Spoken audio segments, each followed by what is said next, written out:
us have made some mistakes in life. All of us have done some things that if we had them to do over again, we wouldn't do it again. A lot of things that if I had it to do over again, if I knew then what I know now, I would have done it differently. Well, it didn't happen that way. In your mind right now, think about some particular event or act in your life that you feel very bad about, that you really regret that took place. If you had to do over again, you would do it differently. With that there, I want you to see yourself in your mind's eye and say to yourself, I love myself unconditionally, and I forgive myself. If I knew better, I would have done better. I want you to think about somebody that pointed either deliberately or inadvertently, or someone that has hurt you deliberately or inadvertently. Think about them. Somebody that you really, when you think about them, the room turns red. Look at them in your mind's eye and say, I forgive you. I forgive you unconditionally. Whew, boy, that's a heavy load to let off. When I thought about that guy, I said, wait a minute, I can't, no, you don't know what this guy did. This was my mama. You don't know what we went through. My student said, Les, forgive, let it go. If you want to be forgiven, you better forgive somebody. None of us are perfect. All of us have made some mistakes. And it wasn't easy. It's not easy forgiving, am I right? It's hard. See, everybody won't forgive. They say, I forgive, but I don't forget now.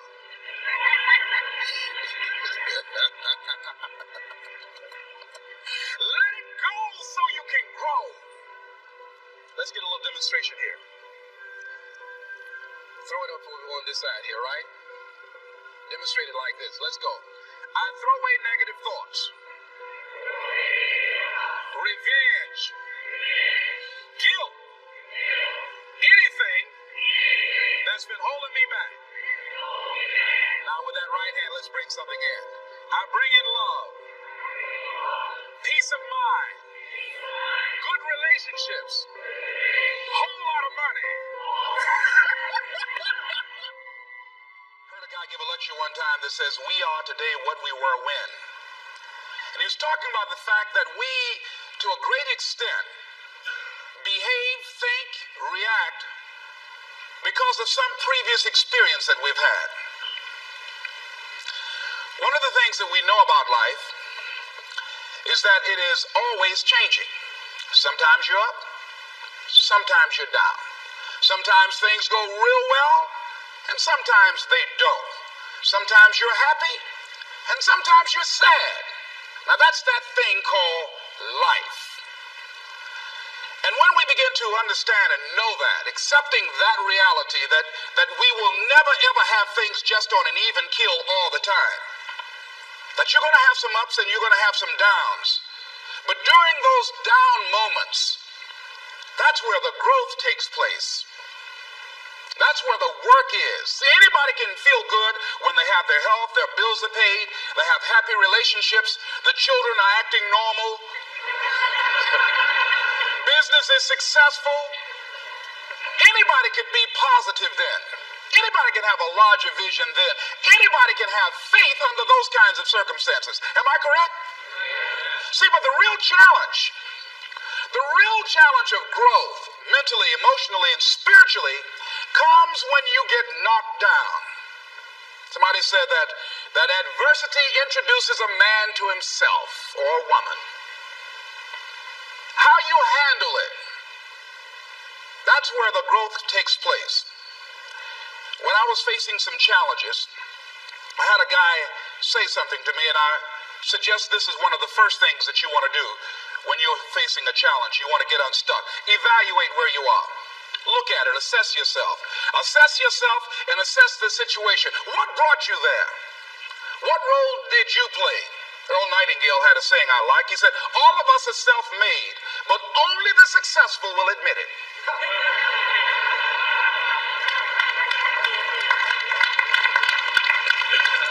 What has brought you to this point? What did you learn from it? Are you learning anything, or are you doing it over and over and over again?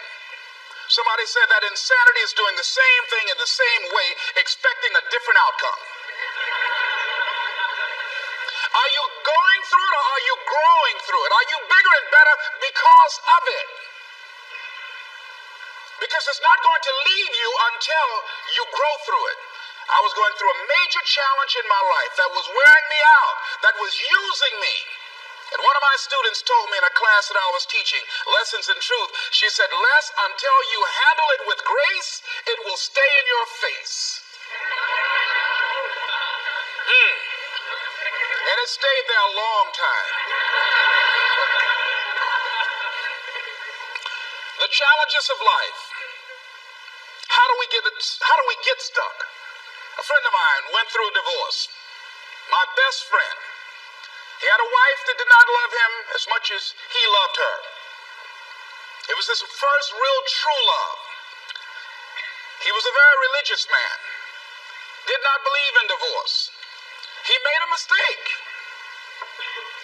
And he paid for his mistake with a lot of pain, a lot of tears. And there came to a point where he knew he should have gotten a divorce. But he was stuck. He was stuck in something called revenge. He said, she's made me so miserable, I'm going to pay her back. He was stuck.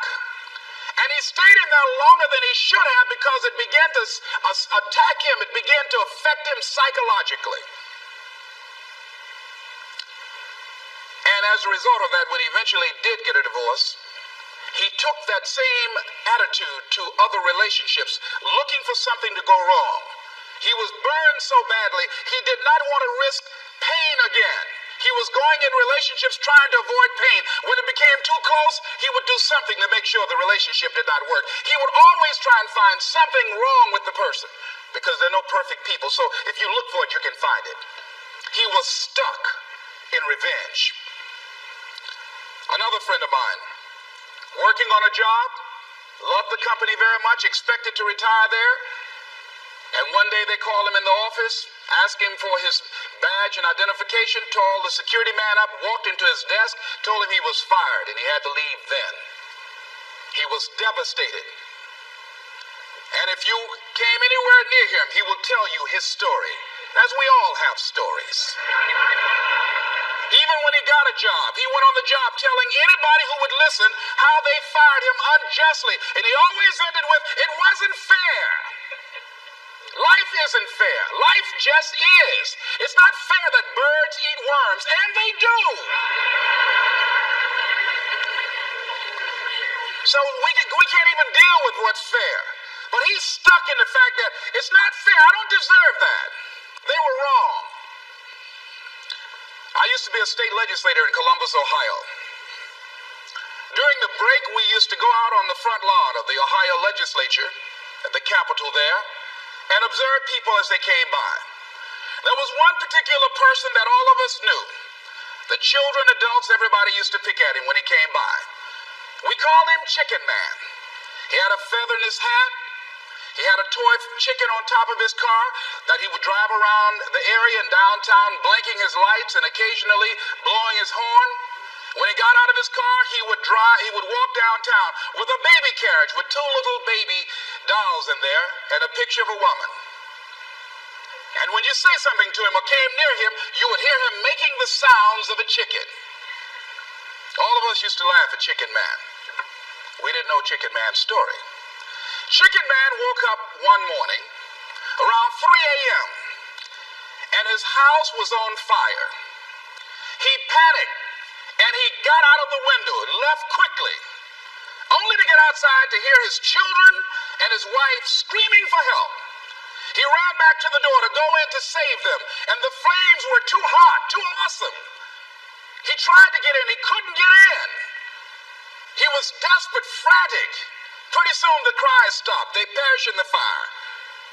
His brother-in-law came, found out that his sister had died and his niece is in the fire, grabbed Chicken Man and started beating him. You chicken, why did you save my sister? You're chicken, you're chicken.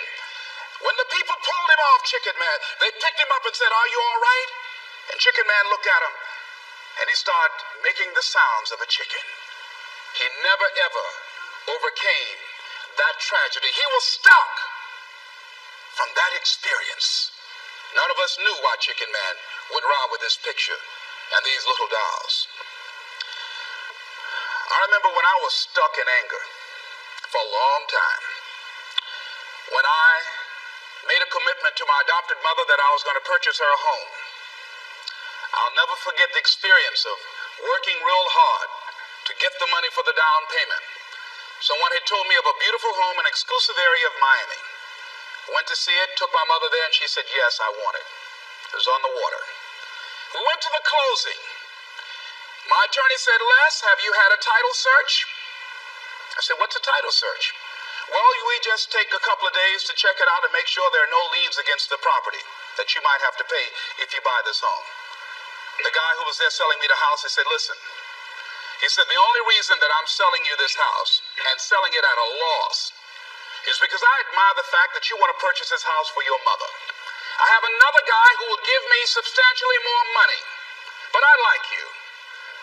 And I've got to get back to Philadelphia. Now, if we cannot consummate this deal now, then the deal is off. I said, there are no liens against the property? He says, no, of course not. I looked at my attorney. I said, I believe him. I'll sign. She said, Mr. Brown, I'm not questioning his honesty. She said, but business is business. I signed that contract. And we had a big celebration. Everybody in the neighborhood was talking about Leslie coming home, one of the twins that Mamie adopted, to buy her a home. Child, isn't that nice? God is going to bless him. A few weeks later, I received a letter, a registered letter, indicating that the house was going up for sheriff sale on the courthouse steps. A man had filed a $12,000 lien against the property because the previous owner owed him that money. And if I did not come up with $12,000 in 30 days, he was going to sell the house to the highest bidder. I called this man and said, mister, my name is Les Brown. I purchased this house. I had nothing to do with your prior bill.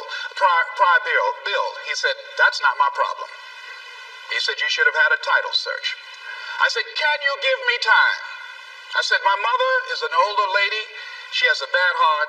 And I said, please. I said, if you just give me the time, I don't know how I'm going to do it with the house note and everything else, but I think I can pay you at least $2,000 a month, and within 6 months, somehow I will pay you your money. He said, no, I want it all in 30 days or you get out. I did everything I could, racked my mind thinking about how I could get $12,000 because I took everything I could to get the money just for the down payment and the closing. I finally had to face the reality that I wasn't going to be able to do it. I was up around 2 o'clock in the morning, walking back and forth, thinking, how was I going to tell my mother this? My children were there in the room sleeping all night long. I agonized over this. I lost over 23 pounds. Pretty soon I went in the room where my mother was sleeping. And I said, Mama, I got down on my knees by the bed. I said, Mama, I got to talk to you. And she said, what's wrong? I said, Mama, we got to get out the house. I said, in my haste to buy the house, I made a mistake. She said, that's all right, baby. I didn't like this house anyhow.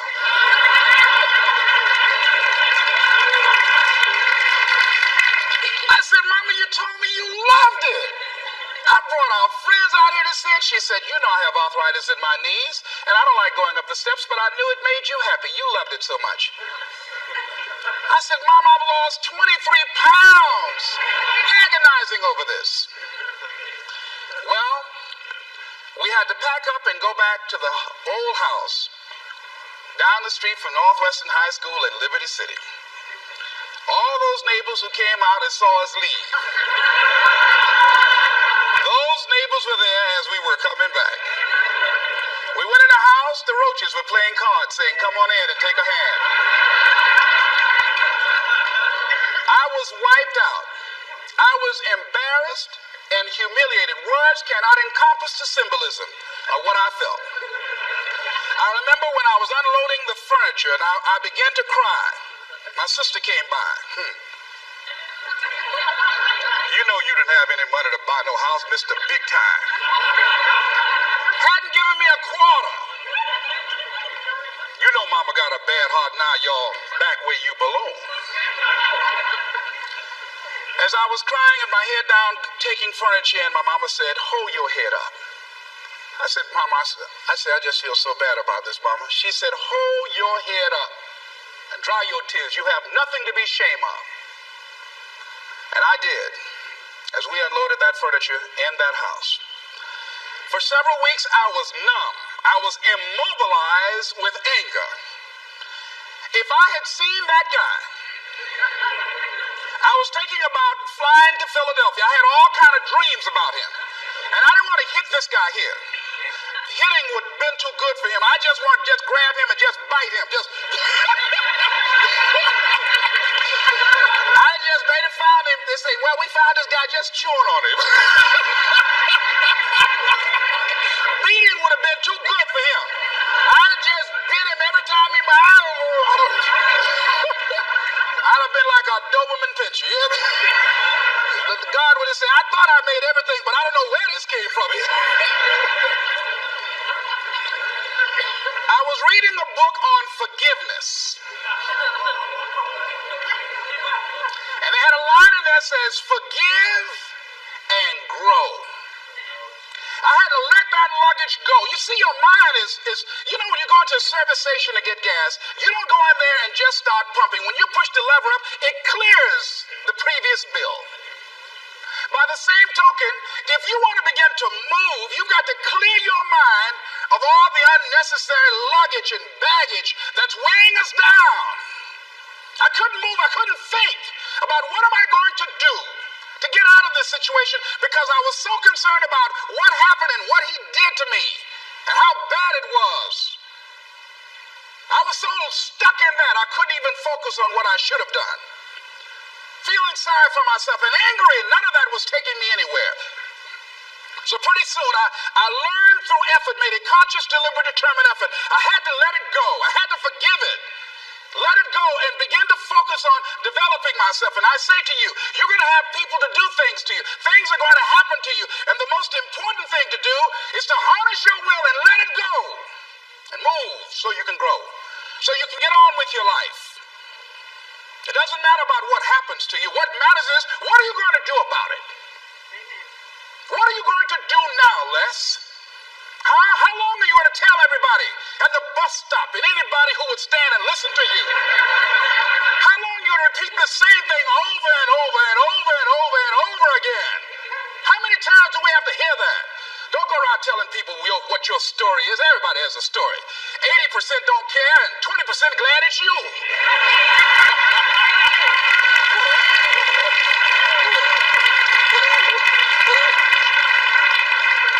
I'm glad that didn't happen to me. Sometimes you think you got some problems. You hear somebody else's problem, and if their problem is real bad, it makes you feel good. Am I right? All right. So I had to let that go. All of us got stories to tell. Chicken Man allowed his tragedy to destroy his life. All of us have experienced some tragedy, and if we haven't, we will. And you can either let it destroy your life, or you can build upon it. You can permit it to let it hold you down, or you can decide, I'm not going to let that happen to me. I'm bigger than this. Make a declaration to yourself. Declare all-out war that you're going to get out of this rut. I don't care how good you are. I don't care how talented you are. I don't care how much you work on yourself. There are some times when things aren't going to go right. They just are not going to go right. There are times when anything that can happen will happen. Murphy's Law will be knocking at your door. Why? I don't know why. That's called life. And you have to deal with it. Sometimes your life will be in a slump, just like sports. Some of the best shooters can't hit baskets different times in games. They get in a slump. Do they sit on the sideline and say, I just didn't hit a basket today? No. They continue to execute. I suggest to you that if you are facing a challenge, don't stop. Stay busy. Work your plan. Continue to do those things that you know that work for you after you have evaluated yourself in the situation. Continue to move. Stay busy, stay busy, stay busy. Repeat out to me. Help somebody. And help yourself. Because what you give is what you get. Find somebody that you can help so you can forget about you for a moment. See, sometimes the best thing to do is to be. Sometimes you have to just back up and go within yourself. A bow and arrow, you can't take a bow and just push it out an arrow. You just can't push the arrow out. You have to pull it back and then release it. Sometimes you have to back up and go within and pray and meditate and recharge your batteries. Go away, clear your head, and then come back and look at it from a different vantage point. Don't operate while you're under the spell or the effect of what's going on. Next thing is that you've got to activate the thinker in you. Don't allow your emotions to control you. We are emotional, but you want to begin to discipline your emotion. If you don't discipline and contain your emotions, they will use you. Your mind goes on automatic, just like a God. I loved reading the book called As a Man Thinketh by James Allen. He uses the analogy of the mind being like a garden. Weeds don't have to have any encouragement to grow. You don't have to water them. They don't have to get sunshine. They don't have to have fertile ground. They will grow through the cracks of a sidewalk. Am I right? But if you want to grow orchids or roses or any kind of exotic flowers, there are special processes and procedures you must go through. Well, by the same token, you don't have to force yourself or motivate yourself to think negatively, to be depressed, to hate somebody, to want revenge, to want to get back at somebody, to beat yourself up over the head, to feel loaded with guilt. You don't have to make any effort to do that. Your mind is on automatic. It will do that by itself. But if you want to begin to move into your own personal greatness, if you want to begin to really enjoy a happy, successful, healthy life, you've got to be willing to go against the tide. You've got to be willing to harness your will and say, in spite of this, I'm in control here. I'm not going to let this get me down. I'm not going to let this destroy me. I'm coming back, and I'll be stronger and better because of it. You have got to make a declaration that this is what you stand for. You're standing up for your dreams. You're standing up for peace of mind. You're standing up for health. You want it, and you're going to go all out to have it. It's not going to be easy. When you want to change, it's not easy. If it were in fact easy, everybody would do it. But if you're serious, you'll go all out. So yes, I'm going to turn this situation around. I'm not going to sit back and moan and cry over what happened and what went wrong and who did what. I'm going to do something about this situation. The next thing that is important is that expect things to get better for you, because they are. See, life is cyclic. You're not, whatever experience you're having right now, it has not come to stay. It has come to pass. Not to stay, just to pass. It's just going through. The biggest challenge is to know what's happening. This is a part of this thing we call life. This too shall pass. And maintaining perspective, putting it in perspective. I was doing a training at a college, and it was a 2-day training during orientation. And in the training that I provide, I'm a motivational speaker, but I conduct processes in personal dynamics, where people begin to go through changes that stimulate the right and left hemisphere of the brain, enable them to see themselves differently. I conducted this particular simulation with these young kids, 17 and 18 years of age, so that they would begin to see how they make decisions and how they would survive in this particular simulation process we gave them. We had them to do it individually and then collectively. Over 30% of them wrote down as their first option, in order to survive, they would commit suicide. First thing they wrote down. Suicide among young people has increased 300%. Over 5,000 will successfully take their lives this year. Why? Why did they do that? I said, I was so shocked. I said, what do you mean? Well, at least we would not suffer. And then they had the nerve to write down all of the other things they were going to do after they committed suicide. I said, listen, Kadumbo. No, when you come up with a permanent solution for a temporary problem, that's it. Game's over.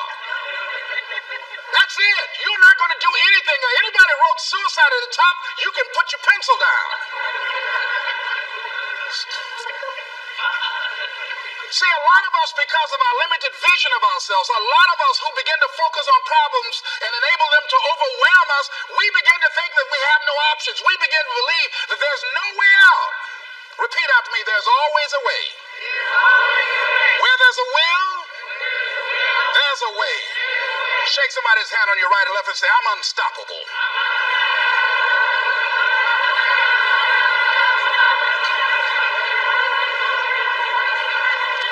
You've got to make those kind of declarations to yourself. I'm unstoppable. This will not get me down. And if I get knocked down, I'm going to be like Leo Pascal. You said you're going to have some low moments in life, but when you do, you will have high lows. When you work on yourself.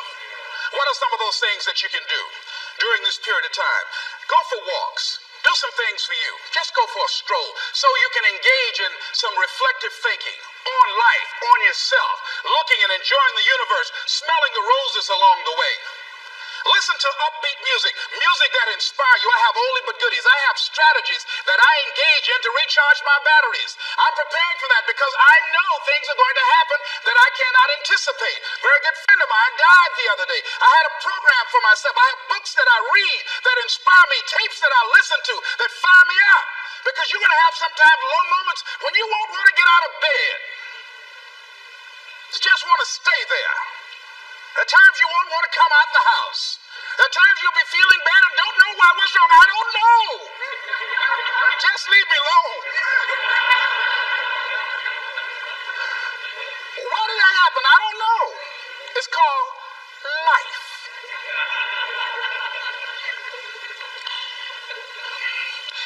The other thing is take full responsibility for your life. Accept where you are and the responsibility that you're going to take yourself where you want to go. Someone said we have two primary choices in life. We can either accept conditions as they exist, or we can take the responsibility to change them. See, a lot of people want to exempt themselves from taking responsibility. All they want to do is talk about the problem. Every time you see them, they'll tell you their story over and over and over and over again. No. You want to take responsibility for your life. I got me here, I can get me out of this. And I'm getting out. I'm not going to be a volunteer victim. George Bernard Shaw said there are two kinds of people in life. You know, he said those that make things happen, those that watch things happen, and those that don't know what happened. And he said the people that get along in this life look around for the circumstances that they want, and if they can't find them, they make them. They create them. So part of beginning to get unstuck, you've got to decide that the behavior pattern that you have adopted doesn't work for you. You've got to change your strategies, and changing your strategy means reinventing your life. Recreating you, and you have the power to do that. You can decide that you're going to change, that you're not going to be a wimp. You can decide that you're going to stand up to life. You can decide that I'm going to live each day as if it were my last. You have the power to make that decision. You can decide I'm going to work on myself and develop myself. I'm going to empower me. And all of these things that are happening to me right now, they're just temporary inconveniences. They're not stronger than I am. I'm in charge here.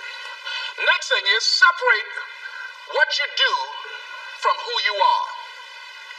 That's what the guilt trap is about. See, a lot of folk won't let you forget what you used to do or what you have done, what mistakes you've made. All of us have made some mistakes in life. All of us have done some things if we had them to do over again, we wouldn't do it again. There are a lot of things that if I had it to do over again, if I knew then what I know now, I would have done it differently. Well, it didn't happen that way. And that's what you call life. I didn't do it like that. Oh, you don't want me to live that down. How you want to keep on putting that in my face about what I did. Guess what? I'm not interested. That's what I did then. Won't do it today, so you are picking on an innocent man. Hello.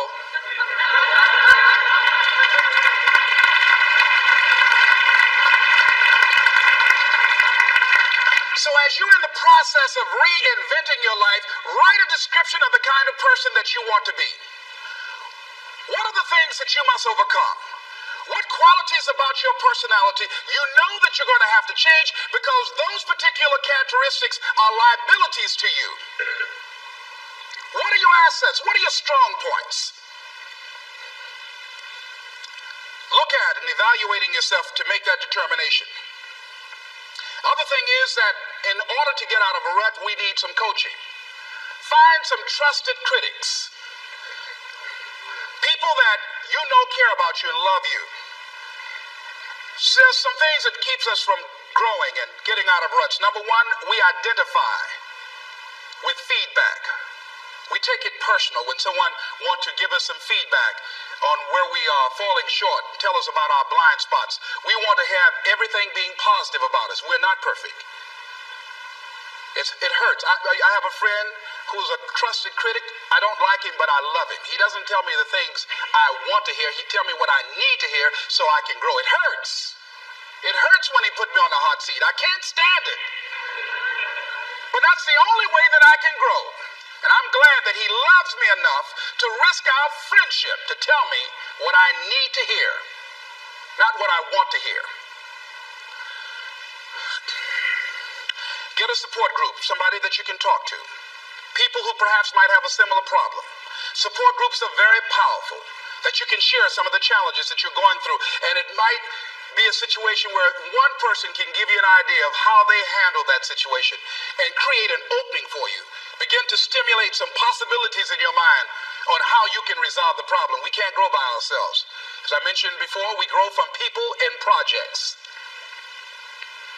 The other thing is about life, when things happen to you, when you permit things to use you, you can't change the past, but you can interpret.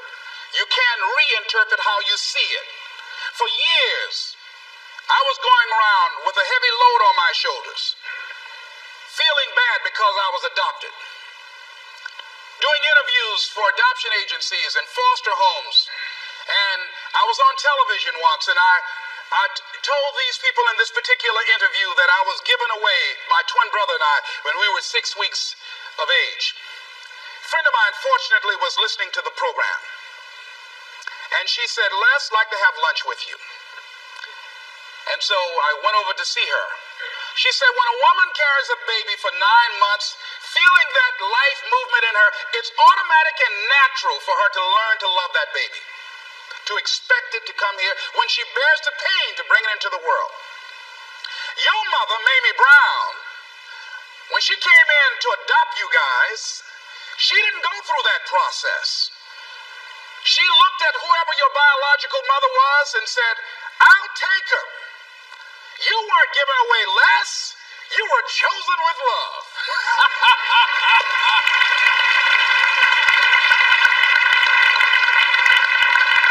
Same circumstances, same event, but reinterpreted. An interpretation that empowers me. Am I making sense to you? So when you begin to look at your past, give an interpretation that empowers you. That's where I used to be. That's not where I am now. I'm growing. Now I want you to think about, in your mind right now, think about some particular event or act in your life that you feel very bad about, that you really regret that took place. If you had to do over again, you would do it differently. With that there, I I want you to see yourself in your mind's eye and say to yourself, I love myself unconditionally, and I forgive myself. If I knew better, I would have done better.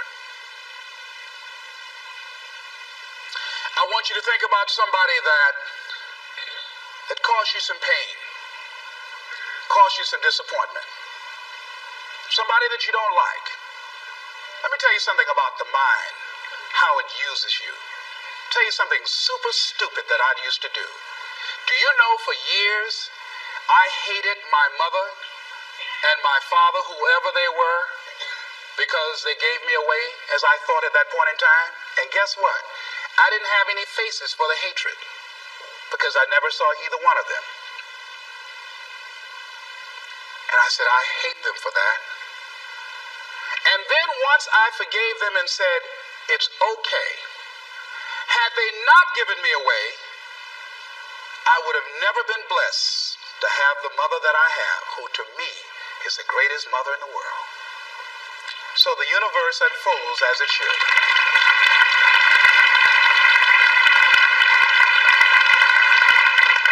But when I went through this process, saying forgive them, I remember in my mind as I was trying to picture these people, I had two individuals in my mind standing there with no faces because I didn't know how they look. But I released that. I let that luggage go. Think about somebody that you've hurt, somebody that you've disappointed, either deliberately or inadvertently,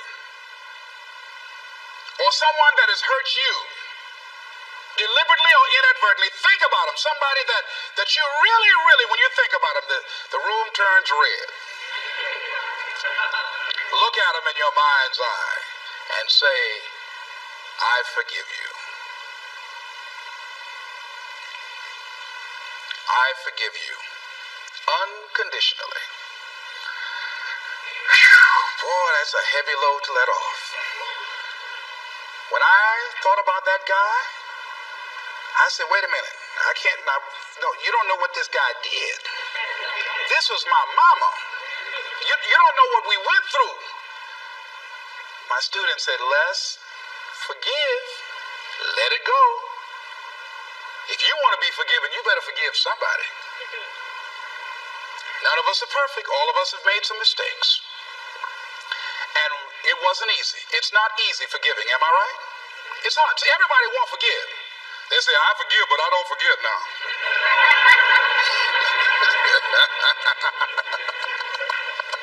Let it go so you can grow. Let's get a little demonstration here. Throw it up on this side here, right? Demonstrate it like this. Let's go. I throw away negative thoughts. Revenge. Guilt. Anything that's been holding me back. Now with that right hand, let's bring something in. I bring in love. Peace of mind. Good relationships. Whole lot of money.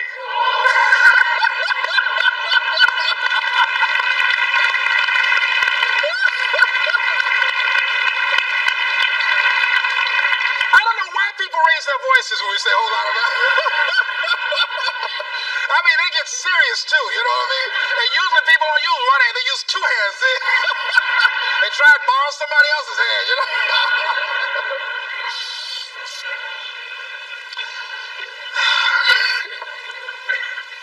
Reinterpreting our past. Understanding and knowing that we can move from where we are. That we can begin to design the kind of life that empowers us, that gives us happiness, that enable us to be on top of who we are. Knowing that as we begin to explore new horizons and new vistas in life, that as we begin to focus on developing ourselves, as we begin to elevate ourselves and not to follow the crowd, activating the thinker in us and disciplining and putting on hold the emotional part of ourselves. It's not easy, but through practice and practice and practice, practice makes what? Absolutely not. Dismantle that belief system. Practice makes improvement. You can always better your best. You can always go beyond anything that you have ever done. You never hit a state of perfection. You're always bigger than what you do. And so all you're looking for are new breakthroughs through practice and practice and practice. You'll get better and better and better.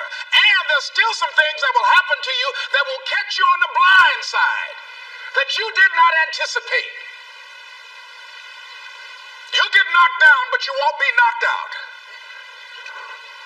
You'll be able to get to your feet again, be on the ropes, but you have a fast. Who's impacting you? Who's in your ear? What influence do they have on you? Dr. Dennis Kimbrough said, if you're the smartest one in your group, you need to get a new group. So practice the principle of OQP, only quality people. And somebody's saying, Les, can I change them? No, it's a full-time job changing yourself. Some people are so negative, they'll walk into a dark room and begin to develop. My family members and friends call me crazy for going to seminars, spending money on books and tapes and going to seminars. When are you going to stop going? I said, when I die. When does a man or woman die? When their dreams die. When do we die? When we stop developing ourselves, expanding our minds, challenging ourselves, raising the bar on ourselves. The best thinking that I had at that point in my life, it produced this life that I have.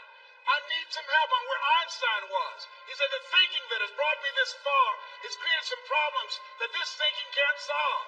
I applaud you for investing in yourself, for coming here, flying thousands of miles, investing money in yourself. I can tell you, based upon my own experience, you have something special. You have greatness within you. What you're doing is different. You represent only 2% of the planet. One great American said, I choose not to be a common man. It's my right to be uncommon if I can. I seek opportunity, not security. I do not wish to be a kept citizen, humbled and dull by having the state look after me. I want to take the calculated risk, to dream and to build, to fail and to succeed. I refuse to live from hand to mouth. I prefer the challenges of life to the guaranteed existence, the thrill of fulfillment to the still calm of utopia. I will never cower before the master, nor bend to any threat. It's my heritage to stand erect, proud and unafraid, to face the world boldly and say, this I have done. That's what it means to be a part of peak potentials. Your unquenching desire, an uncommon desire to manifest your greatness. Give yourselves a round of applause. The other thing is you look at your goals and look at your dreams. Repeat after me, please. I will fail my way to success. Yes, part of the reason why we have to continue to work on ourselves and surround ourselves with quality people is because you're going to have a lot of failures. You're going to have a lot of disappointments. Maya Angelou said, and it's true, I found it in my case, that most people go so far in life and then they park. They stop dead in their tracks. Why? Because they take some hits. When you have a goal and dream, think it not strange that you'll face the fiery furnaces of this world. You will have tribulations. Things are going to happen to you. I was in pursuit of my dream, and all of a sudden, boom, I got hit. A person that I thought I would be with for the rest of my life, I thought was my soulmate. I went through a divorce. I was embarrassed.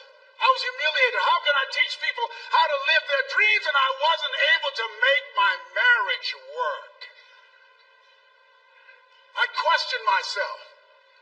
I took another hit. My mother was diagnosed with breast cancer. Then I was diagnosed with prostate cancer. Then my best friend from the second grade, Alexander Wims, he was diagnosed with cancer of the liver.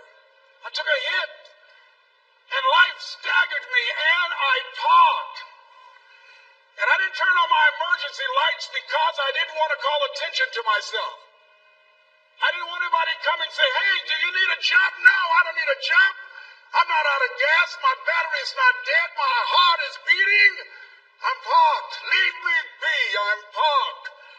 I was in my comfort zone. I was doing just enough to get by. I was working on a job. They paid me just enough to keep me from quitting, and I worked just hard enough to keep from getting fired. How many know people like that? Blink your eyes that you understand what I'm talking about. I was parked. I knew I could do more. But when my mama died, it took something out of me.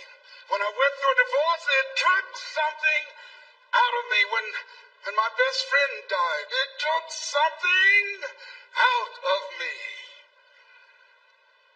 I paused. And somebody said that life is like an onion. You have to peel it one layer at a time. And sometimes you cry. Life's going to happen to you when you have a dream. You're going to get slapped around. And don't take it personal. Don't ask, why did this have to happen to me? Why not you? Who would you suggest? You want to give us some names, some email addresses? And don't tell everybody. 80% don't care, and 20% glad it's you. It's called life. Suck it up and move on. Get over it.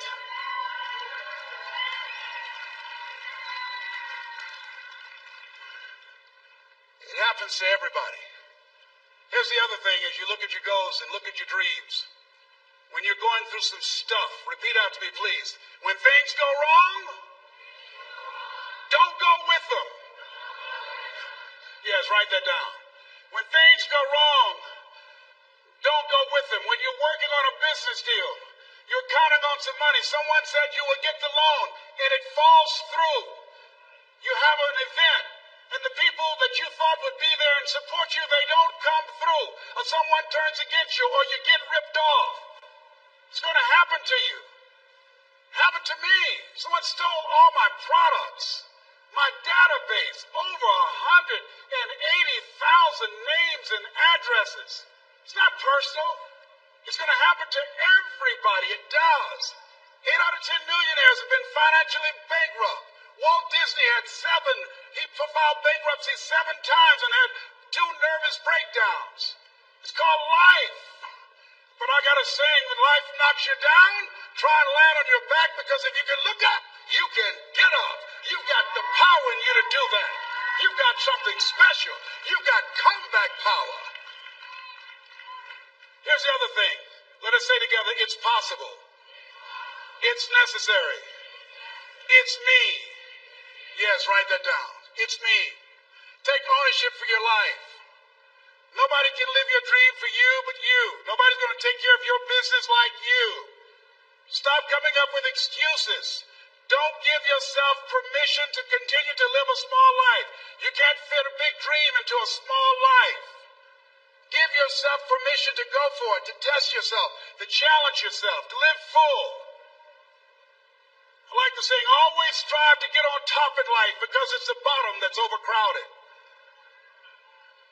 The reason you're here is because there's something in you that says, I can do more. This just can't be it. There's something in you. There's a calling on your life. There's something in your heart that caused you to get dressed and spend the money to go to seminar after seminar and listen to message after message and speaker after speaker. Because there's something in you that tells you this is not it for you. You have not peaked here. There's more in you that you are expressing. Eye is not seen, ear is not heard, nor is entered the heart of mankind what's in store for you if you challenge yourself, if you persist and persevere, if you take ownership for your life. George Bernard Shaw said the people that make it in this life, they look around for the circumstances that they want, and if they can't find them, they create them. Create what you want. You have the power in you to do more than you can ever begin to imagine, to control your destiny, to make a difference in our children, to make a difference on the planet, to make an impact. Let us say together, it's me. And let us say together, it's hard. Say it like you know it. Say it's hard. Ladies and gentlemen, it's hard. There are people who have seen their retirements taken away from them by the corporations that they work for. They were within 2 or 3 years of retiring, and they had it taken from them. The number 1 entrepreneurs in this country now are senior citizens. The number 1 employer, number 2, McDonald's and Walmart. And there's nothing wrong with those jobs. I guarantee you those people did not have a plan to end up living their lives at the end of life with those types of jobs. And they didn't have a plan like you have, and while you're investing in yourself, not to. And it's hard. There are people making choices between purchasing prescription drugs or paying for gas or a mortgage note. It's hard when you're working on a job for 20 years, 30 years, give them some good years, and then they come in and tell you, we've downsized. In other words, you're fired. And then you have to start all over again. How many of you know it's hard? Raise your hands, please. It's hard. And it's not fair. One of the things I like about T. Harv is he talks about work and investing in yourself. It's not fair when people are going up against that kind of stuff to tell them just think positive and be enthusiastic and everything will work out all right. Ain't that kind of party. It's hard. Life will put some knots on your head. I bought my first home for my mother. I was rushing, didn't know what I was doing, and I bought a home that had a lien against it. And they called me, Mr. Brown, yes, there's a lien against your property. We need $55,000 if you're going to stay there. Wait a minute, sir. I just bought this home. The guy told me there were no liens against it. I'm not the one that owe you the money. You should have checked that out, Mr. Brown. Come on. I called my attorney. We followed up. Yes, Les, there's a lien against the property. But he told me there were no liens. He lied, obviously. Oh, my God. He told me he wanted to help me because he admired the fact that I was buying this home for my mother and that he was adopted, and he identified with me. Les, he suckered you. He played you, man. So what? Well, would they take payment arrangements? What about $5,000 a month? They want all the money, Les. They want all the money, or you're going to have to get out. The house is going up for sheriff's sale. Do you have it? No, I don't have it. Can they give me some time? Tell them to give me 3 months, please. Give me 3 months. My mother's in her 70s, man. She has a bad heart. Don't do this to me. This is my dream. Don't do this, man. Please, let me talk to them. Les, I'm talking to their attorney. They don't want to talk to you. I've got to talk to their attorneys. Do you have the money? No. Will they give me 3 months? No. What about 2 months? No, Les. They want the money in 7 days. Oh, my God. Let me call you back. I'm not sure. And I walked the floors thinking, God, how could this happen to me? I got to figure this out. I got to figure this out. It seemed like the days are just ticking off. Thursday, I had to call them and let them know. They called me, Les, do you have the money? No, I don't. Friday, you have to leave. The sheriff will be there. You'll have to leave, Les. They're going to take my house. What about my down payment? You lost it, Les. You lost it. Okay. I got to go, yes. I prayed, Lord, please, if you show me that you're real, if you're really real, you think Paul worked for you, you haven't seen anything. Don't let me lose this house and watch what I'll do for you. I was trying to cut a deal. Have you ever tried to cut a deal? It's amazing how spiritual you get when you get in trouble. You know what I mean? When I was diagnosed with prostate cancer, I was going to bed with the Bible and the Holy Quran and Science of Mind and Joel Goldsmith, everything I could find. I was praying to Jesus, Yahweh, Melchizedek, everybody. I was calling on everybody. It's amazing. And there I was, walking the floor at 3 o'clock in the morning, and I had to go and wake my mother up. I got on my knees and I said, Mama, I need you to wake up. She said, what's wrong, Leslie? I can hear you walking back and forth. I'm not asleep, son. I said, there's something I need to tell you. She said, your eyes are red. Why are your eyes red? Because I feel so stupid now. Why? We got to move tomorrow. Why, Leslie? There's a lien against the property, and they want $55,000, and I don't have it. And we're going to be set out tomorrow. We have to go back to Liberty.